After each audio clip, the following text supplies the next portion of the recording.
अल्लाह अल्लाह तू मेरा माबूद है, अल्लाह अल्लाह तू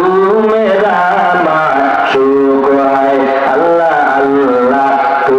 मेरा गफ्फार है, अल्लाह अल्लाह तू मेरा सत्तार है,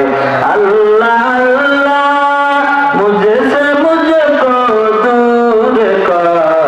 ताके देखो मुझे में तुझको एक नजर। আল্লাহ নবী বলে, ও আব্দুল্লাহ, তুমি যদিও ওই মুজিহাদের ময়দানে যায়